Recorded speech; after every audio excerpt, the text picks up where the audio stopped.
angel didn't take away her grief or despair either. He's not here. He's risen, as he said he would. Well, just tell me where you took him. Catch it? She still didn't catch on. It's not until Jesus says, Mary. And then it's as though Mary has moved from this Saturday state of mind over into Easter when she says, my Lord. She grabs him around the feet. Jesus, alive from the dead, meets Mary and calls her by name, and it's that one simple act that changes everything. At first, Mary thinks wrongly that Jesus is the gardener. Well, why wouldn't you? You're in a garden. There's nobody else there. Must be the gardener. It's easy to do when you've been racked with grief for the last 40 hours. And when everyone thought that Jesus was dead, no one called Jesus Lord except Mary. Go back and read it. Mary's the only one who still calls Jesus Lord. And out of that, Jesus, in all of his love, all of his compassion, says one simple, comforting word that moves from Saturday to Sunday. Mary. That's all he had to say.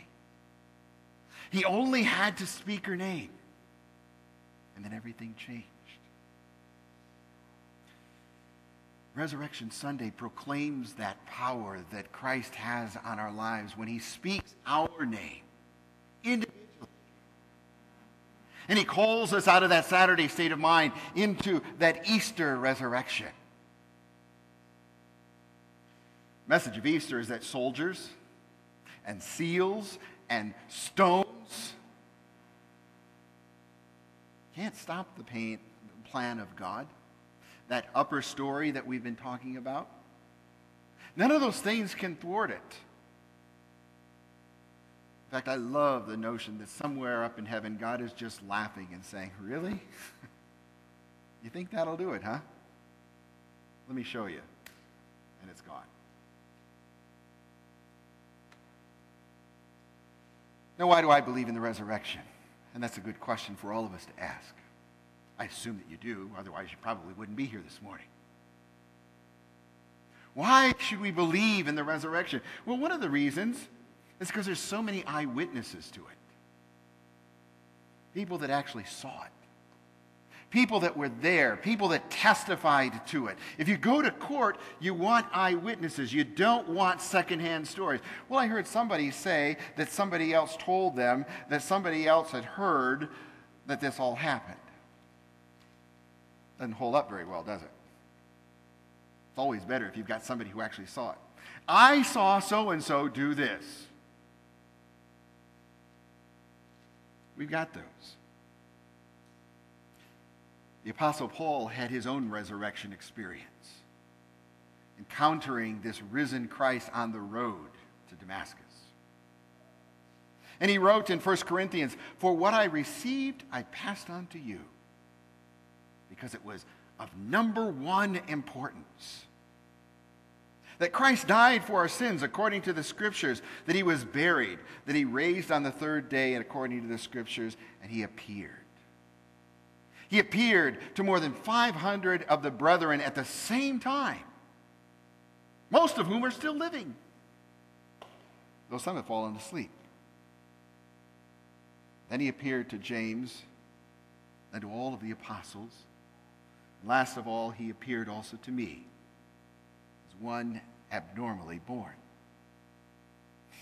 And John the apostle wrote, "That which was from the beginning, which we have heard, which we have seen with our eyes, which we have looked at, and our hands have touched, this we proclaim, the word of life." Good eyewitness accounts. People that were there. People even that had the opportunity to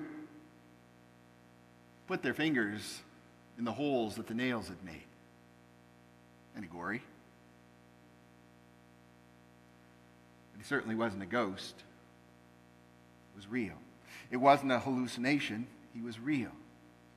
It wasn't this mass hysteria. He was real. And as if to say, if you don't believe it yet, here's one more proof. Jesus says, give me a piece of fish to eat. In all the years that I watched Casper the Friendly Ghost, I never saw him eat. There's your proof of the resurrection, right? No. But all of these eyewitness accounts lend credence to that. So what did Jesus say about it? Well, Jesus compares it to a wedding.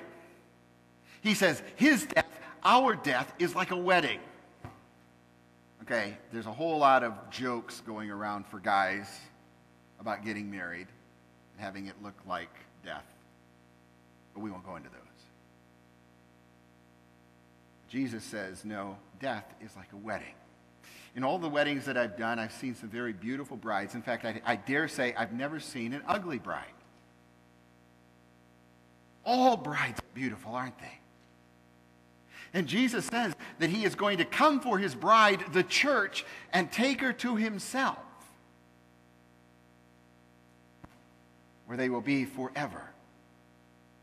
Jesus also said it's like a banquet where we're sitting down with God. Can you imagine that, sitting down with God at a banquet and just having the opportunity to, over the table, begin to ask him all the questions we've always had? So God, what about this? God, what's the deal with the centipede? Why so many legs? And the giraffe? You know, what's with the neck? Wasn't there another way? I think it'd be so neat. Jesus compares it to this banquet to which God has invited all of us to take part in. And it's a time of joy. It's a time of happiness. It's a time of fellowship. Death is like that, Jesus said. That takes the fear out of it, doesn't it? Man, if it's like a wedding, those are great. If it's like a banquet, that's even better. He said it's also like going home. It's returning to where we started. It's getting back to the roots. That place where we had our beginnings. Now, we may not remember it, but when we get there, all of a sudden everything is clear. I know this place. It's a wonderful place. I remember you, and I remember you, and I remember you. Jesus said it's like going home. Place where we can relax. Place where we can feel the love and the warmth of those who love us. Where we can know that we have happiness to share with one another.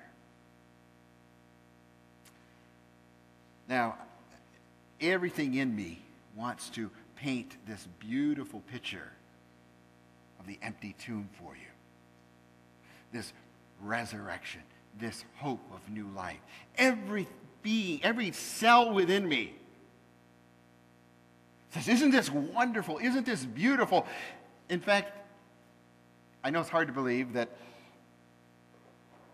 as a preacher, I don't have enough words to describe all of that. But it also scares me a bit to describe it like that, because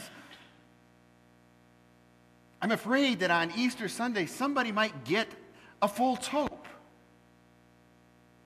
As though all of this is automatic. All of this just happens to everyone. But Jesus says